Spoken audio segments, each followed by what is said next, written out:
Everyone, hello, happy Saturday. It's not actually all that happy on any measure. um it's just really bad news this weekend, isn't it? Everything's bad news. I'll kick off though. Someone's asking about information on international development. Someone is just saying here, blah blah blah, specifically about UK government providing money to support birth control in Pakistan. I have actually just checked this out because someone's just said there it seems to be about 111 million pounds. It's not.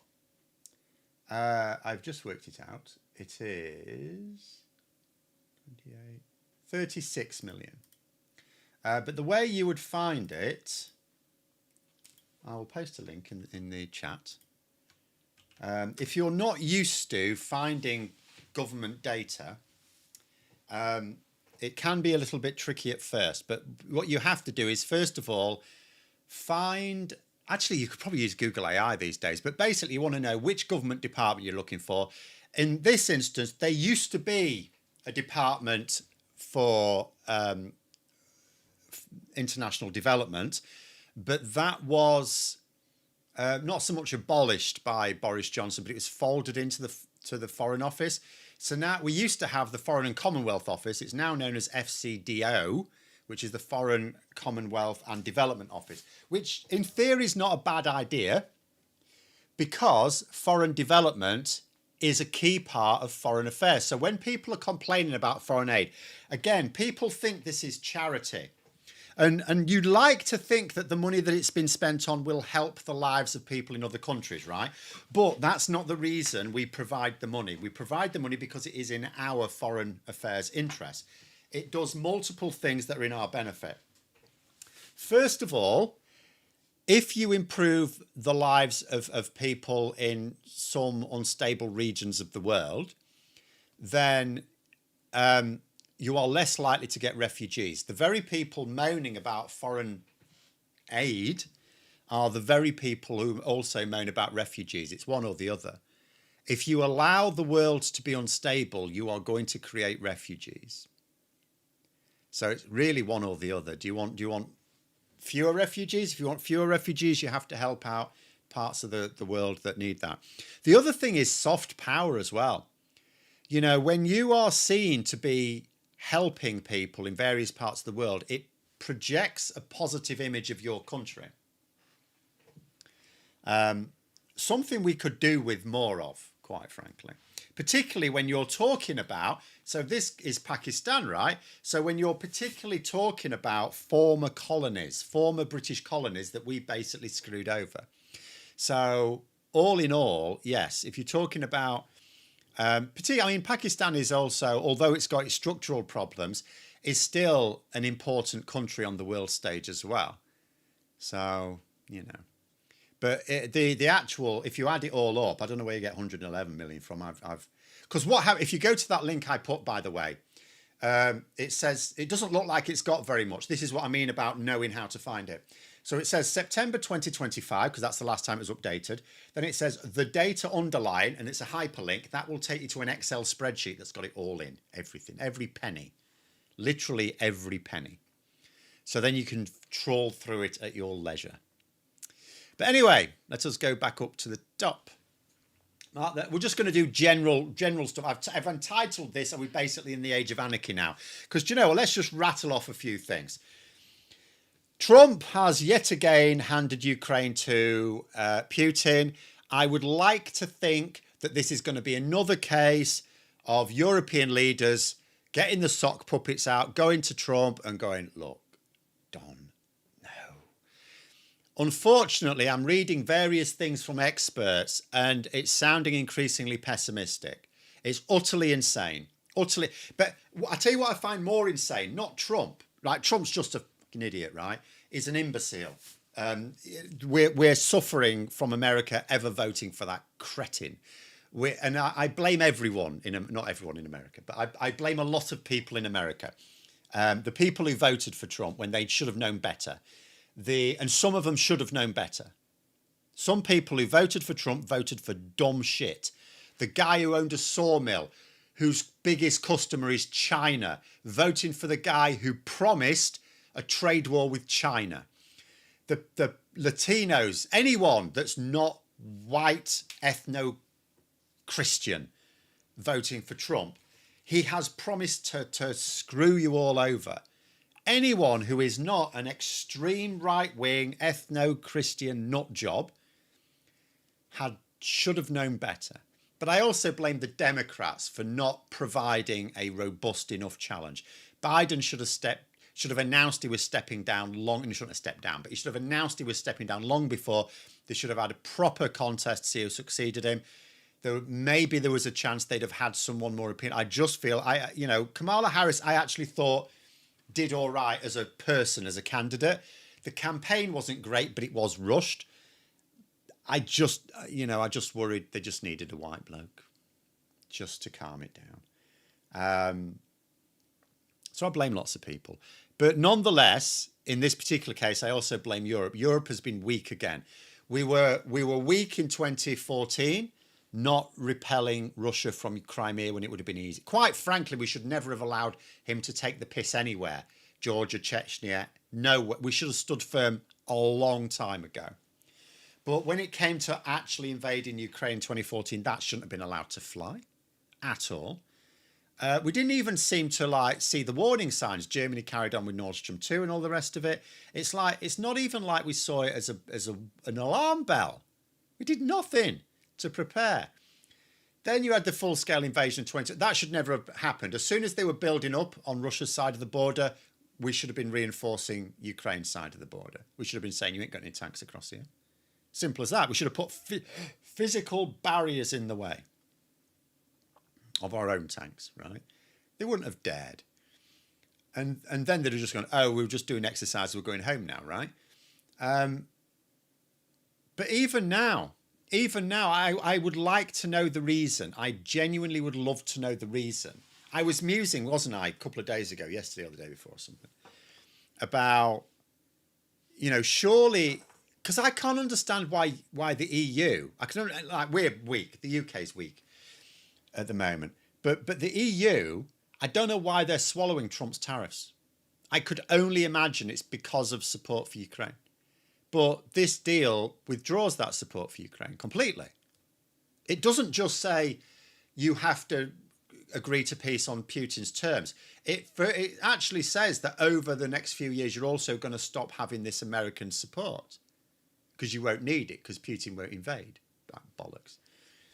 So I don't understand why the EU are trying to persuade Trump instead of just telling him. I mean, behind closed doors, not in public. But why aren't they just telling him, right, well, we'll stop buying the weapons from you. We'll stop buying the gas from you. We're going to massively raise tariffs on American goods to match the ones you've put on us. Why aren't they saying that to him? Or better still, why don't they just say, right, if you're not going to play a part in this, we're just going to get our own planes and go and bomb the shit out of, Western Russia, not civilian populations, but, military targets. Why don't we send NATO say to Trump, if you don't want any part of this, right, we'll just do it ourselves then. We let you lead because you are the biggest contributor. But if you're not going to contribute anything, you suddenly become the lowest contributor. So we'll have someone else in charge, shall we? I don't understand why they're not doing that. Surely they must understand that this deal, even if only half of it is true, because there's still a lot of, up in the air about exactly what it means, is going to mean a much worse war in a few years' time. And I tell you what I do not want to see. I do not want to see Trump, getting this peace deal and Trump go, I made peace. Then in a few years' time, when he's no longer even in charge, it all kicks off again because, and then Trump says, well, if you'd have let me run for my third term, that wouldn't have happened. Again, I would just want to punch him in the face. So that's mental. Putin himself, it's mad. Russia's weak. How is Russia pulling the strings of the whole Western world? It's like pissing about in Africa, driving refugee crises, which are causing massive problems in Europe. He's literally invading Eastern Europe.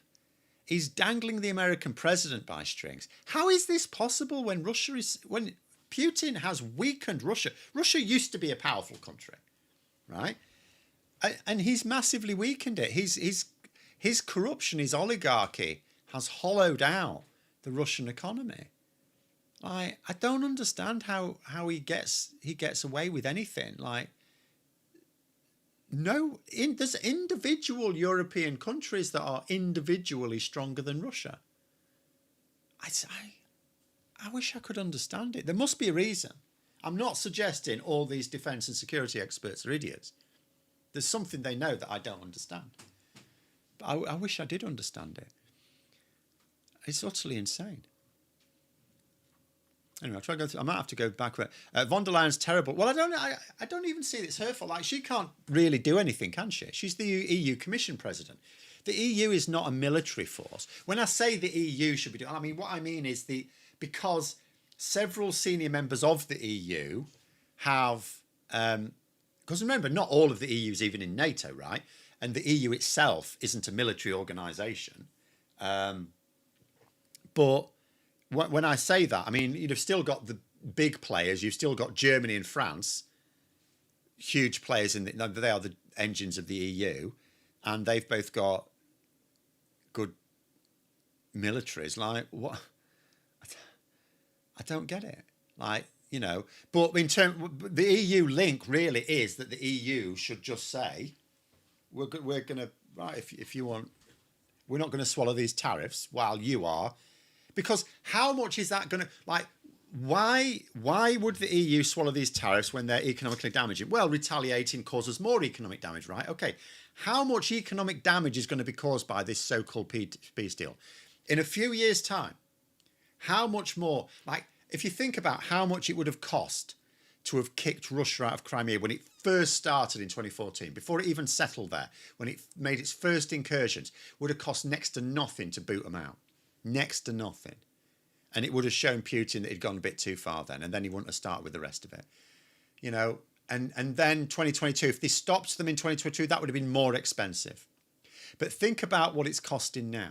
Just our economy. I don't mean aid for Ukraine, because a lot of that is coming from effectively Russian assets anyway.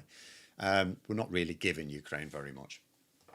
But even just in terms of the economic cost, like, there's been an economic cost to the war since 2022. How much worse is that economic cost going to be as a result of this capitulation? And of course, surely the rest of the G7, surely the European countries are not, because a part of this deal is that Russia gets readmitted to the G8. Surely the rest of us have got to go, no. Tell you what, mate, Trump, you have a G2. You have a G2, you and Russia if you want. We ain't joining. I don't get it. I wish I knew why we were so weak here. There's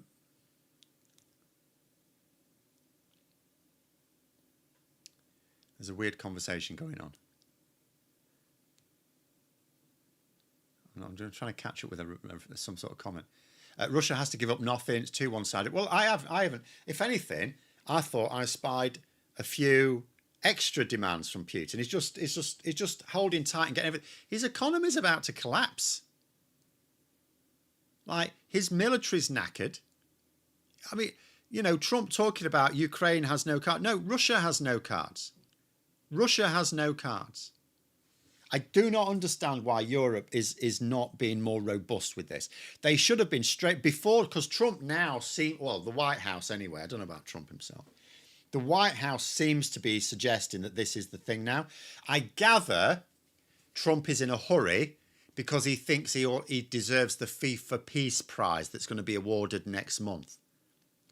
He thinks he deserves the FIFA Peace Prize for handing over Ukraine to a totalitarian dictator.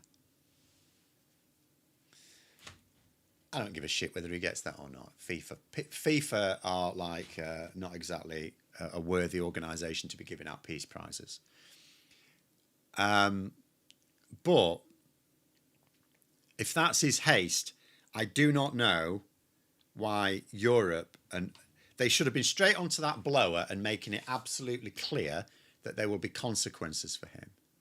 Because whatever the consequences are of engaging in a damaging trade war with Trump, which I agree will be severe, it will be less severe than what's going to happen in a few years' time, if anything, even half of this stuff goes through.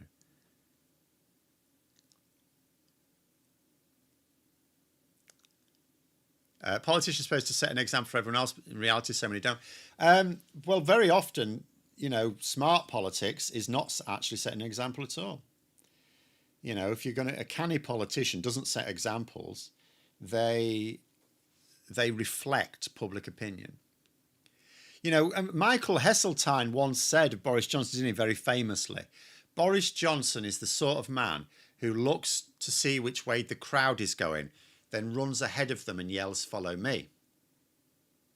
But that is politics, right? That's an apt description of Boris Johnson. It's describing political opportunism, but politicians that are going to make it to the top, they have to be. So that's actually how politicians should be. And maybe they worry about, because obviously we have democracies in Europe, and perhaps they worry, like China doesn't. So China doesn't, it's not that it can ignore its population completely, of course it can, but China could go toe to toe with America and not suffer at the ballot box because they don't have a ballot box. Canada could, because Canada managed to get itself into a position where it effectively got or the current Canadian government got a mandate specifically to stand up to Trump. So Carney, for example, won an election on the basis that he wasn't going to be pushed around by Trump. So he, even though, the trade war, I don't know how badly it's biting at the moment. It seems to be falling under the radar. I'm not seeing a lot of tales of woe, but nonetheless, it'll be biting to an extent. But they have, the Canadian government has the support of the Canadian people to not let Trump walk all over them. But what do people in Europe think? What do people in Europe think? Do they think that that populations will turn against them if they get into a trade war with Trump, even if they explain that this is for European security? Maybe that's what there's not been enough of. I don't know about other countries. I can say in the UK, I wouldn't say, and I know I talk about Labour comms all the time in non-too complimentary terms, but I, would say that Keir Starmer's government have not really explained to the public the reason why we need to defeat Russia in Ukraine. Now, I think maybe part of the reason for that is because the public are on Ukraine's side, but I would suggest that's not enough, because if the stakes have to be raised, you really want to make sure the public understand, because at the moment, quite a lot of the public in this country are probably just standing in solidarity with Ukraine because Ukraine are not at fault here. They've been invaded unprovoked. So how much of the British public are on Ukraine's side because it's not fair what's happening to Ukraine? But if the cost of helping them meant a cost to us, would go, oh, well, we have to think of ourselves first. And how many understand that defending Ukraine would be thinking of ourselves first? Because our economy has already been damaged by the war, the continued war, and this peace settlement will not improve the economy, it will make it worse. Because then you permanently remove Ukraine's ability to align with us. And also, Russia hasn't finished. Russia has not finished. Don't overreact to Trump's proposal. The revolt within Trump GOP is not going to let it happen. I would like to I know you're American, Aubrey. I would like to think that is what's going to happen.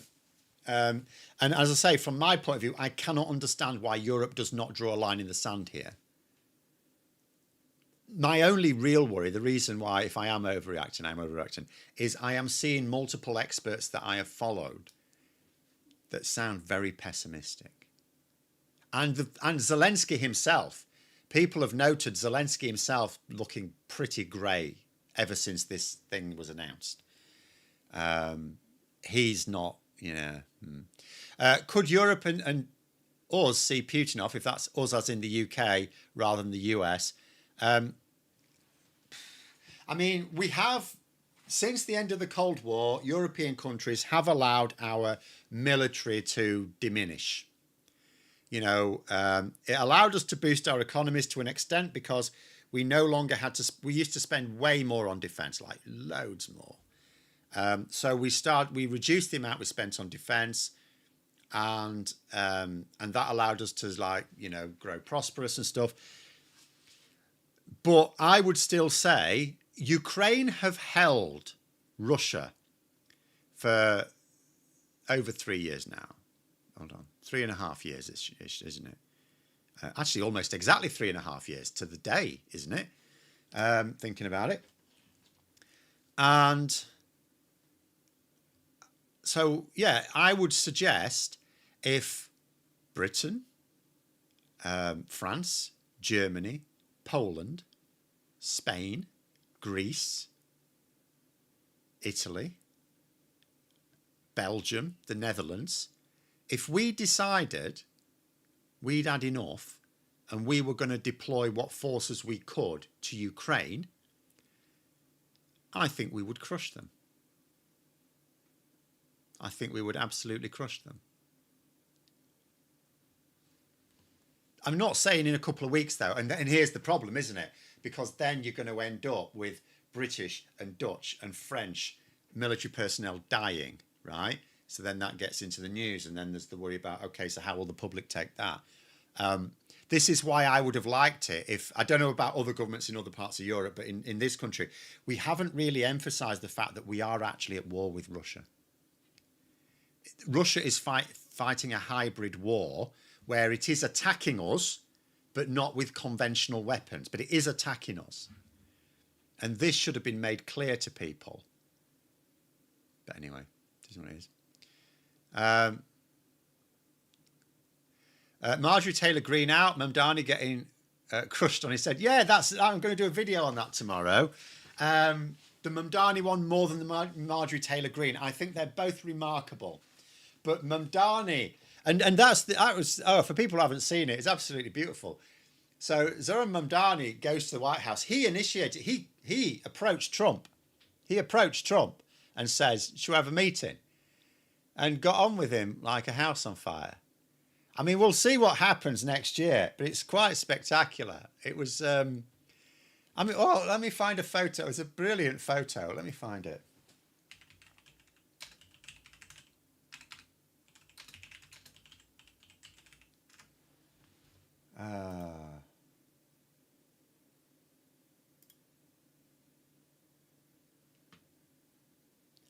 This'll do. This isn't the one I was thinking of, but it'll do. I mean, you just look at the joy on Trump's face. He's loving it. I mean, that's what you call a successful diplomatic mission, isn't it? I mean, we will see what happens next year, but I mean, that's more than a cordial meeting, isn't it? Quite incredible, really quite incredible.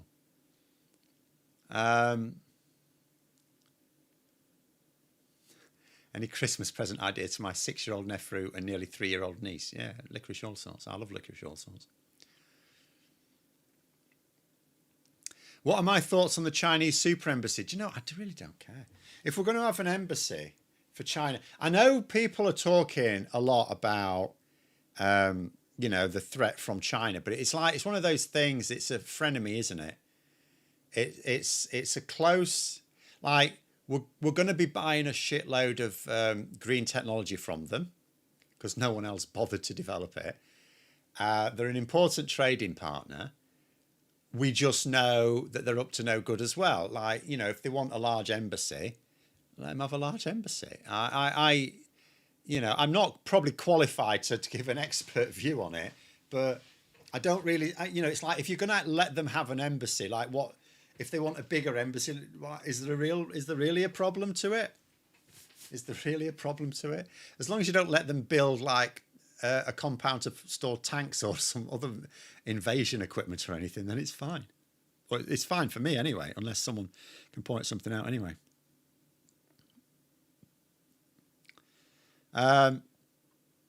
Noticed Starmer doing a lot more to camera stuff at the moment. Him talking about his brother was very moving. Got positive response. Wonder if this is because of Polanski's success. If it is, he's learning nothing. He's learning nothing, right? He needs to engage on. So he's not right. Let's do this again. I haven't checked this out for a long time. His YouTube channel. He needs to find out how to do social media properly. YouTube, I can't advise him on any other platform. I don't understand the other platforms. I understand YouTube. It's shite. Look at this. Exclusive. Keir Starmer's letter to his son on International Men's Day. So I'd seen this before. 14,000 views. Okay, that's decent. And that's the sort of engagement stuff they should be doing as well. So that's good. I saw that a few days ago. That was all right. That was decent. But you need to do much more of it to build up an audience. And then when you put on your message, you'll get it seen by people. So it's too little. It's still too little. He could have this channel fired up in no time. And it wouldn't take much effort on his part. He's got a whole team of people to help him, for Christ's sake. You know, he just needs to understand. And he and the people around him just need to understand how it works. And they're not. It's just far too little. MI5 and MI6 have given it the okay. Then I have zero problems.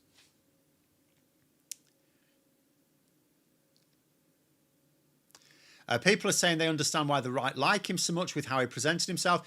Again, a really important part of the politician's toolkit is diplomacy. Incredibly important part. You know, you can be combative from a position of strength. Trump gets away with being combative a lot because he's doing it from a position of immense strength, right? First of all, he's the president of the United States. Insanely, it's like literally the single most powerful. Well, it's the single most powerful office in the world right now because he's subservient to the Russian president. Arguably, he is not, but still, he is very powerful, and he's very powerful in America as well because he's got the Supreme Court mostly on his side, and he's got Congress mostly on his side. Uncritically as well. I don't just mean on his side as in they're agreeing with him on certain things. You'd expect that. I mean uncritically so. He's getting away with clear breaches of the law. So Trump is able to be a dick because he's acting from a position of strength. Now, whether it bites him in the arse later on is another matter. But you can understand it from him. Mamdani, not so much. Because New York, although New York, of course, is... New York State, I mean, he's only mayor of New York City. New York State, just like California, could be a serious adversary. Because if Trump threatens, for example, to withhold federal funding, well, then those states could threaten to withhold those taxes because they're giving them the taxes and then they get some of it back. So it's like, well, we just won't give, we'll take our cut from the taxes we give to you then. And if you want to make something of it, make something of it, right? That could trigger some interest in developments, but you could try and do that. Whereas Mamdani, whether it's sensible or not, I do not know, but you could try that. But Mamdani is only the mayor of the city, so he's not in an immensely strong position. A bit like if you think about it in London, Sadiq Khan, right? If Sadiq Khan really wanted to go against the Westminster government, I mean, presumably like when the Tories are in power, he's much better off. And this is what Sadiq Khan indeed did do with the Conservatives in charge. He negotiated with them and he got things as well. If he was much more in your face, obviously there's party politics, right? There's a bit of needle. But if he was proper in your face and combative, Sadiq Khan would not have won. Because he's just a city mayor, even though it's like the metropolis, the capital city. He's still a city mayor. You can't really go up against the national government and expect to win. So Mamdani's playing this very well so far, I would say. Mamdani's smart enough to know how to play psychopaths like Trump. Well, I don't know how much experience he's got with psychopaths as such, but he does have, despite him not being that old, when you consider his pedigree, like his mother, who's very deep in politics. So he has had that sort of... This is why what I say about like constitutional monarchies, the idea of you're basically breeding diplomats from a very young age to learn the game. Well, he has learnt the game of politics from a very young age. So he is wiser beyond his years because of that family experience, right? It helps that he seems quite smart as well. Again, you know, this was just like an initial play. This was your starter for 10. We will see what happens. But there we go.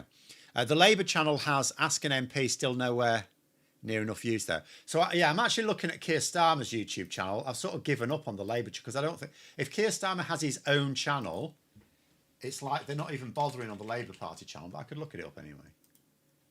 Let's have a look. But they're both appalling. Oh, yeah, Ask an MP. 1 day ago.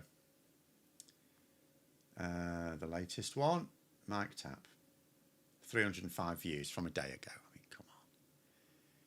There's absolutely no reason why they shouldn't be getting more views than I do. They're not being consistent enough. They're not putting up the right content. They're not presenting it in the right way. I could turn their channels around straight away. Like, I mean, here's the thing, right? What do you do if you're building up, let's say you're building up a YouTube channel, and let's say you're starting to get some traction, it's going all right, but you really want it to power ahead and you think you've come as far as you can. What do? There's plenty of people out there, paid consultants who will, you pay them a bit of money, and I've done this before. I've had a consultation before. You pay them a bit of money and they go over your channel and they give you some suggestions. Why aren't Labour doing that? It don't even, for their budget, it don't even cost much. Why aren't they doing that? You know, they could actually hire someone full time to just to be a consultant. I mean, I would do it for free. I know enough. I'm not saying I'm the best consultant in the world. I'm absolutely not. There'll be better YouTube consultants than I am, certainly. But I would know enough to I could boost their channel in a month. Anyway, Mamdani was on the New York City Council. Yeah, but that's not giving him experience on how to deal with Trump. You know, his political education has come from his family background. Being a councillor doesn't, like, look at your local councillor. Are they politically sharp? They might be. You might get the odd one, but I'll tell you what, it's not being on a council that makes you politically sharp. If anything, it's been on a council that makes you never want to be in politics ever again. The NYPD is very independent-minded. If the FBI or ICE operate in New York, they have to give prior notice. Elsewhere, they don't. Yeah, well, we'll see. Again, I mean, what Mamdani is trying to do here is diffuse the situation, which so far is going well. AOC pointed out that MTG resigned 2 days after she qualified for a nice pension. Is it that nice a pension? She's only been in place for, 5 years ago? How long has she been in office? 5 years or something? I mean, maybe the pensions are much nicer for the US Congress. For an MP in this country, you do get a nice pension as an MP, but it's not going to be brilliant for just a few years worth.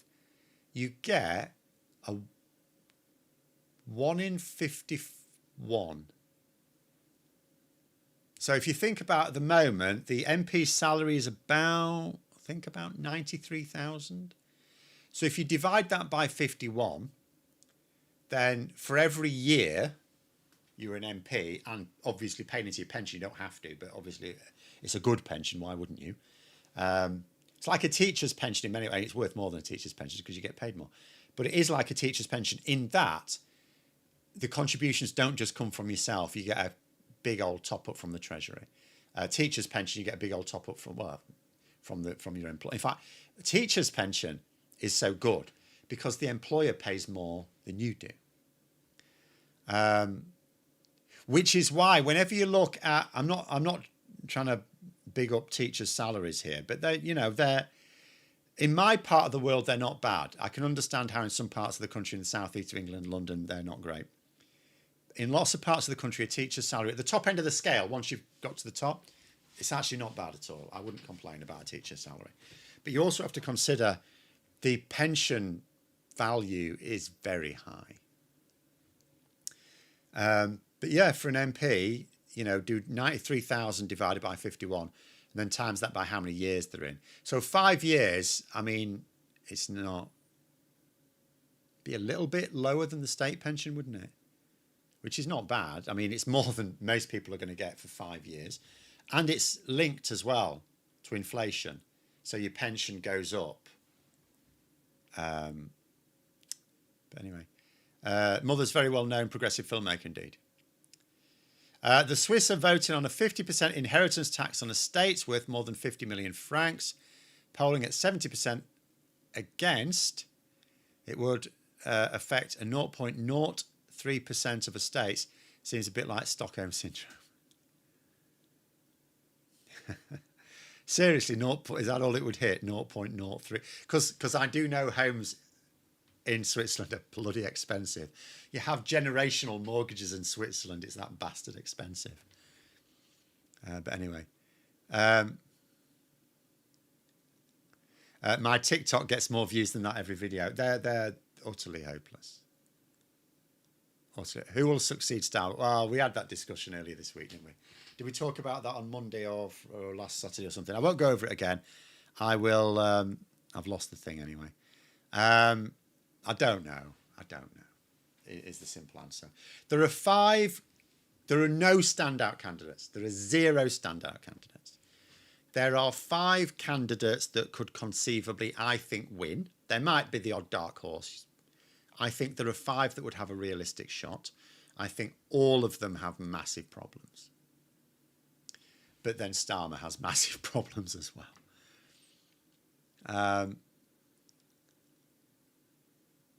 Maybe they don't want to be Krejci, but Stumble could have serious red meat upsies. I do not doubt you that is probably one of the reasons, their fear of... But the problem is, at the top end of anything, elite sport, politics, anything you like, if you're going to be super ambitious, you cannot be afraid of failure. That is not to say you should be reckless. You should be mindful of the consequences of failure and do what you can to avoid it. But you cannot be afraid of failure. If you are afraid to fail, you are afraid to succeed. It's really that simple. It is not possible to succeed at anything that's worth doing unless you are willing to fail. And willing, and you know, you have to fail. You have to make mistakes.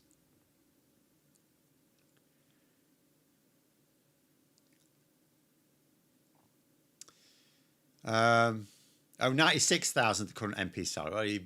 Even bigger bonus then. Mamdani is significantly younger than me. Because of this, makes me compare myself to him. He's going great places for me, I think. What I'm about, who am I? You don't have to like succeed at the top of politics to be going where you want to go. I wouldn't want to be in his position. It's boring job, honestly. Do you know what? I would rather, if I could work my will, if I had like charisma infinity and could pick whatever elected or political position I like. You know, I have so much charisma that I could persuade the entire country to vote for me if I wanted. I would rather be a senior political advisor to the Prime Minister than the Prime Minister, because the job of Prime Minister is dull. It's a bit like science. I'm really interested in science. Well, I studied science, isn't it? And one thing I learnt at university is the results are very interesting. The process is very boring. The actual process of scientific research is mind-numbingly dull. It's awful. So yeah, so like in a scientific context, I'd like to be a science reporter more than a scientist. Do you know what I mean? And I'd like to be a political advisor more than a politician, because the actual process of politicking, it's what we used to call the kissing the babies thing. They don't really kiss babies anymore, which is probably a good thing. But especially, MPs these days, you don't know where they've been. But you still have to do all that nicey nice stuff. I'm just really bad at it.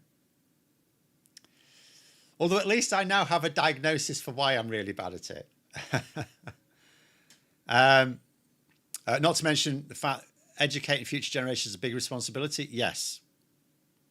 Also, someone's just saying that MTG is a millionaire already. She doesn't need the pension. You can say that, but I have yet to meet someone really rich who isn't also really tight. Like, honestly, I haven't met a ridiculous number of very rich people, but I've met some, and they're all, they're really tight with money. I suppose you don't get to be rich by giving away all your money. But I mean, I keep saying one of the anecdotes I keep describing. I read this. I've never met this person, but I read about it in an article, one of these sort of lifestyle articles in the Guardian or something years ago. And it's about this bloke, and he'd come from poor backgrounds, so he'd made his own money, right? Fair enough. But he was now a multi-millionaire, and he had posh house and all the rest of it. But he still, he said, puts a bucket in the shower with him. So when he showers, the bucket fills up with some of the water. And then he puts that bucket by the toilet. And the next time he goes to the toilet, he uses that bucket of water to flush. Because, if you are poor and on a water meter, that's actually a really good money-saving tip. Bucket in the shower with you. I mean, the water's otherwise going to waste. Collect some of the water. Use it for a flush of the toilet. But to do it as a multimillionaire, that's because he just got into the habit. But it's an easy habit to get out of, isn't it? But sometimes you just get that, rich people. And I think rich people, whether they came from wealth or not, even nepo babies can be as tight as a duck's arse. I mean, you look at it these days. If you compare the super rich these days with the super rich of the Victorian age, the super rich of the Victorian age used to do philanthropy, didn't they? I'm not saying there were nice people or nicer people back then. Society sort of expected it. We had a society, and it wasn't a kinder society. We had bloody workhouses, for Christ's sake, and orphanages. But nonetheless, society at least expected the rich to provide something for the masses. Whereas now they're not. Philanthropy is now genuinely left to the consciences of the individual super wealthy. And we can see what happens. Because there's no expectation of it, there's almost no philanthropy. And any you might see from time to time, there's a good chance it's actually just a tax dodge, like Rupert Lowe giving up his salary as an MP. Bill Gates, I think, is a genuine philanthropist. That's clearly not a tax dodge. But there's very little of it going on.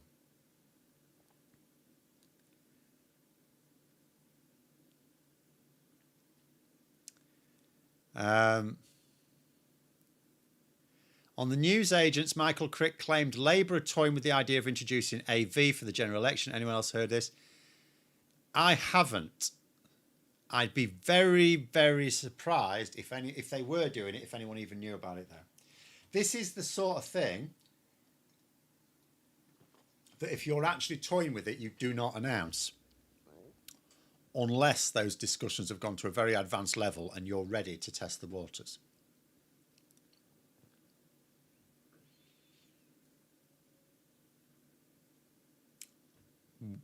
I haven't seen this thing from the newsagents. I don't actually listen to them. I have no objections to them, by the way. I think they're a good group of people, but I don't actually listen to them. Did they give a source? And I know they will not give a person. I get that. But did they give us, as in, like, where this has come from? Because I'm going to, people who have followed me for a while will know I'm not a fan of AV. I am a fan of proportional representation, regional lists, and then some form of AV system, but a transferable vote system, really, ideally a three-way transferable vote system for constituency MPs, top-up members. That's what I am in favour of. But I will say this. I can see it's easier to sell AV to the public than a PR system. It would be very easy to do. It would be very cheap to do. Wouldn't cost anything. So I would, and given the prospect of having Reform UK do well at the next election, AV would be anti-Reform UK. That would, in fact, AV probably actually, and I'm not saying this, you know, it's the worst of all systems for Reform UK. Reform UK might be okay with proportional representation. Reform UK would be beasted with AV. And the reason is, what AV does very well is it keeps out the people that maybe a small core really like, but the majority really hate. Because, of course, an AV system, and I would still say really what you want is 3 choices. 1, 2, 3. Not 1, 2, 1, 2, 3. Right? And any left-wing government that introduces AV and doesn't bring in 3 choices is fucking stupid, right? Because the left is split more than the right, which means you need 3. But the way it would work is this. There'll be a load of people vote for Reform UK as their first choice. There will probably be fewer people vote for them their second choice than anyone else, and very few that would vote for them for their third choice. You know, it would be quite remarkable if we get the results out of such an election. Reform UK would get a lot of first preference votes. They do very bad. If you were to rank them, first preference votes, Reform UK would do very well.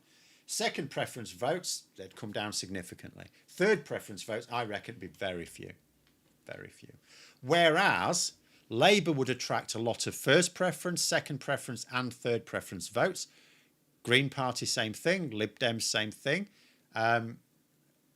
Even the Conservatives may do better than Reform UK under this system, but not right now. They need someone, they need a leader who's got some sort of direction. But, you know, yeah. I put it this way, I would like to see it, even though I don't think AV is the best system. And I also don't think it's a case of you could introduce it and then look at making it more proportional. I think if we go for it, we'll go, and that's what we were stuck with for generations. But it is much better than the current system, even without Reform UK. Even if Reform UK were not in the picture, AV is better. I mean, I supported it when the Lib Dems were proposing it. You know, I don't make the good the enemy of the great. You know, I will always support what is the best available option. And if it's a choice between AV and first past the post, AV wins hands down. And I do appreciate that AV would be easier to sell. Like, I don't think Labour could introduce a PR system for the next election because of the, you know, the difficulty in getting the mandate and working out how you're going to do it. And there'll be accusations of extra costs and stuff like that. There'll be no extra cost to AV. Realistically, you know, all it means is the counting process is a bit more complicated, but you'll have the same number of MPs. They'll be in the same constituencies. You know, so there's no extra costs for the MPs or their staff and expenses or anything. People like their constituencies as they are, roughly. So, yeah, okay, I would support it. That's how you know JRM isn't an actual Victorian, does no philanthropy at all. That is true, yes, that is true. He likes the cruelty side of them. But there we go. More philandering than philanthropy nowadays, indeed. Particularly from Musk. Like, he's actually trying to assemble a harem, isn't he, basically, to produce his spawn, his army of spawn. My Brit family is from the north, up Sheffield. I know deprivation's workhouse, pure luxury, and they had work brollies on a good day. Yeah. Sheffield's much more cosmopolitan nowadays, though. It's in a much better place. Although still, you know, there's plenty of deprivation still in Sheffield. As well as Ukraine, much more needs to be made about how Russia treats its own people appallingly. Well, you could try and explain that to the Russian people themselves, that they did have a choice, you know, and they chose the dickhead response. Let's elect a dickhead. That'll work for us. Of course it will. John Boy, they're saying the grapevine, so that's in response to where's this come from. Yeah, I don't really trust the grapevine. I'm not saying it's not true. I'm not sure I really trust. If someone says they've heard this thing and then they say the grapevine, it's like, that implies Chinese whispers. That implies they've heard it from an MP, who heard it from a whip, who heard it from someone in number 10, maybe. All right, I'm not going to get excited about that.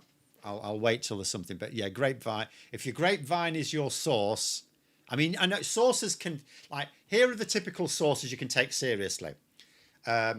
Source close to Starmer. So that means one of his senior advisors. Source close to number 10 means it could be a very junior person working in number 10, but still to be taken seriously because they will hear things. Source close to the whip's office. And then you have the difference between source, close source, very close source. So if you were going to say, like, for example, source close to Keir Starmer, source close to Keir Starmer could just be like a senior advisor. Very close source to Keir Starmer could be one of the people that's with him on a day-to-day basis. That's close source. Then very close source would be Morgan McSweeney or Darren Jones. It'd be one of those two, right? No one else. That's how you sort of tell. If they're not going to say source close to anyone who could realistically discuss it, then grapevine could be anything. Grapevine is someone who heard a thing, who heard a thing, who heard a thing.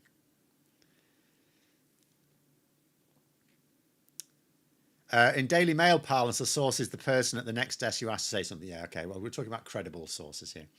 Credible journalists, when they say source, if they say a source, they won't just say source. They will say source close to the Prime Minister. And they'll be telling the truth. They just can't give the name. I'd say go for incremental improvements. Better than sliding backwards. What I'm saying is I don't think there will be incremental improvements to the electoral system. I think if we change it, that will be it for a good long time. But I'm also going to say I'm okay with AV. It's significantly inferior. My attitude is this: does the system allow a party with a minority of the vote to win all the power? AV would allow them to do that. It would make it much more difficult, and I mean much more difficult, but it would allow them to do it. I tell you another advantage of AV, or any system like AV, where you don't have to change you don't have any PR elements. It's just you can vote for multiple candidates. 1, 2, 3. 1, 2, 3. Remember, not 1, 2. The advantage of that is you could announce it in 2 years' time. So Labour could keep their powder dry. 2027, never mind even 2 years' time, halfway through 2027, Labour could actually say, they could look at the situation. If the polls are in a much better place, great. If they're not, well, by 2027, a lot of stuff should be evident. So if they're still not doing well in the polls, it means that it's not enough. People just don't think it's enough. Their comms has failed. In which case, they could do it then. Now, they'd need a referendum. Realistically, they have no public mandate for it. Even though there is a sneaky line in the manifesto, but it wouldn't be enough, given that Keir Starmer specifically backed first past the post during the election campaign. There is a sneaky line that gives them some leeway for it in the manifesto, which they could claim. But given, as I say, that in the campaign, Keir Starmer on camera has defended first past the post, and he's defended it recently as Prime Minister as well, I'm going to suggest he won't be able to get away with an ambiguous statement in the manifesto. He would need a referendum.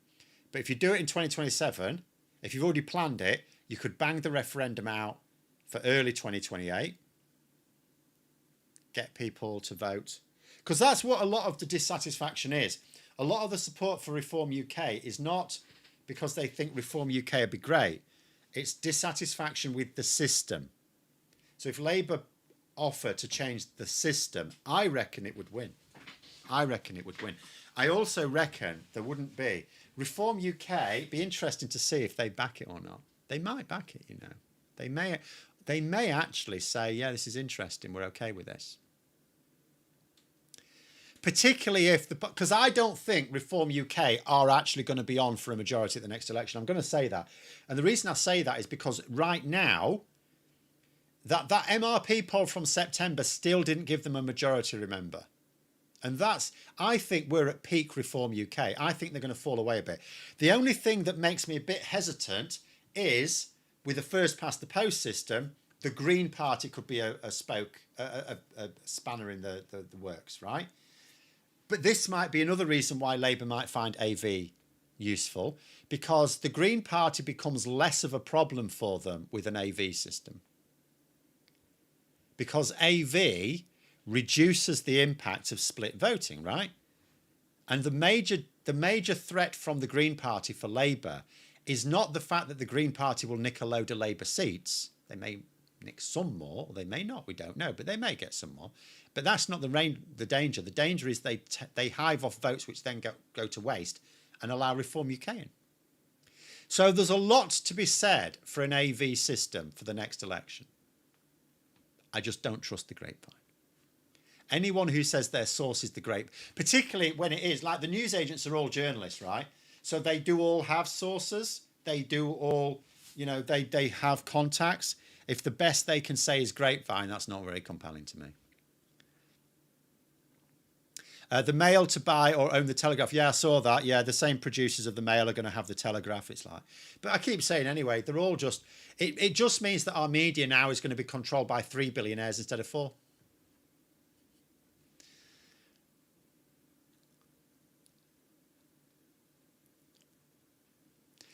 Wales started with a mostly first past the post elected AMS, but then switched to fully proportional, yeah, because once smaller parties get into government, electoral reform is easier.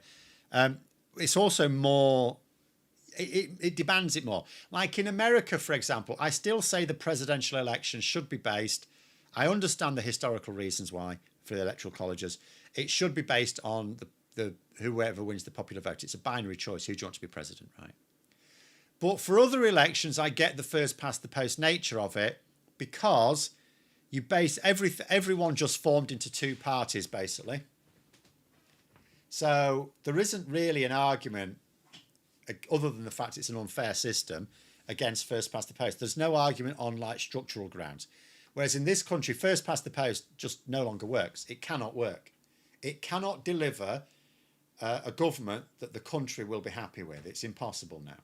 The vote is too fragmented. And Labour have actually said that as well. They recognise that. Not in the words I use, but in, basically identical words. So you are getting me a little bit excited about it. I may have to do a video on it. It will bomb because my electoral reform videos always bomb, but there's a lot of advantages to it for Labour. And there's a powerful motivator, because we always say the problem with electoral reform is it has to be instigated and shepherded by a government that won power with the current system. So, oppositions are always in favour of electoral reform, never governments. But we have reformed our elections over we've got a very old democracy. We have introduced major reforms. And at the moment, Labour are not looking in great shape. And I think Labour, I support Labour, so I'm going to think this, right? I think Labour are one of those parties, and there's several, that have the best interests of the country at heart.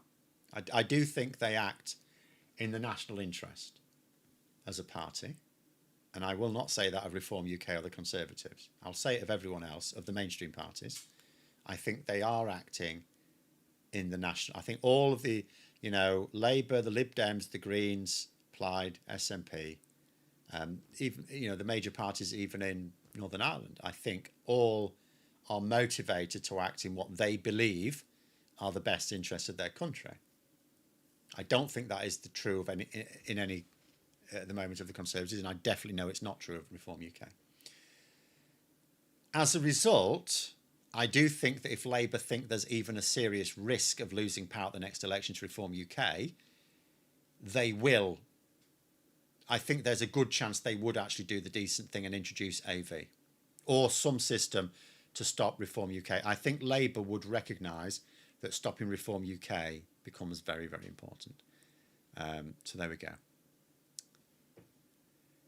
I believe Farage said he wants AV plus. Yeah, just check what he said more recently, because Reform UK seem to have changed their position. He used to be a big supporter of AV. I'm not sure he is anymore because he thinks he can win with first past the post. But I'm going to suggest that if you waited till 2027, I do think Labour will be in a... Well, I also think Reform UK will be a worse position in the polls. I could be wrong, because anything can happen. I think Reform UK are in their peak phase at the moment. I'm not saying it's all downhill from here. They may ride the crest for a bit longer. But I think by 2027, they should not be looking quite so rosy. At which point, they may well welcome AV.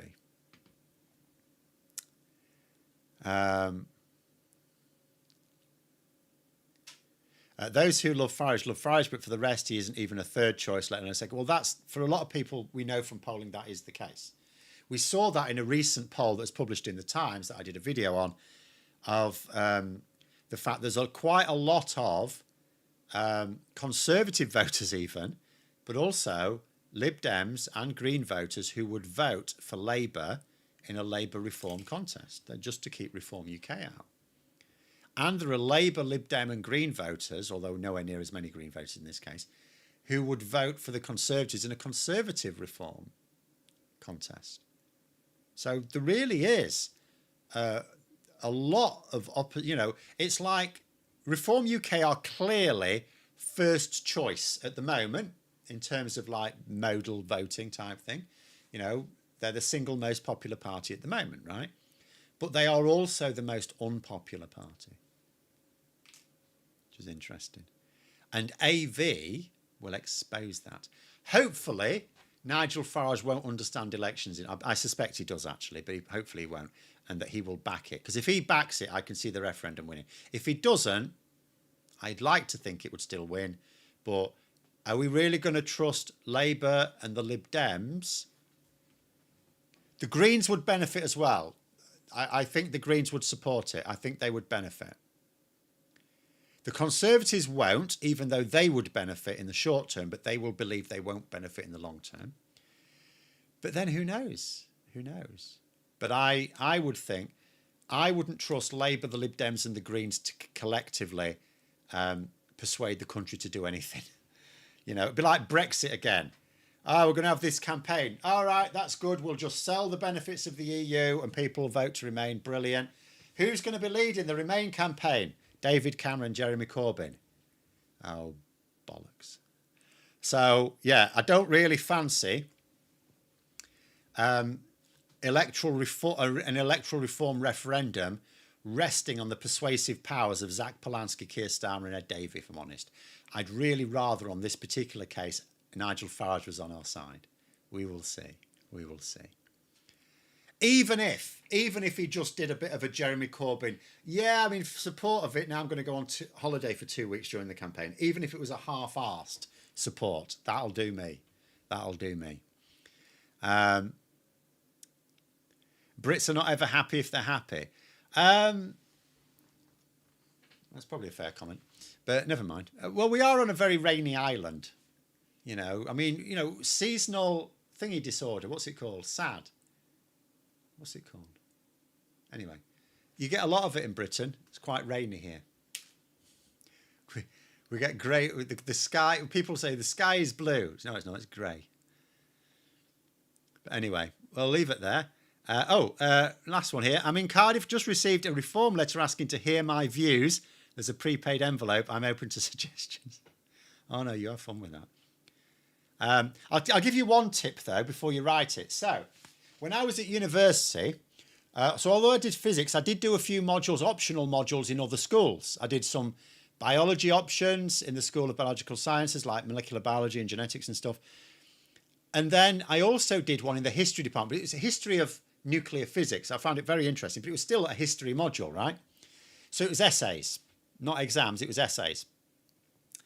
And the lecturer told us that he used to mark the essays whilst having a nice bottle of claret.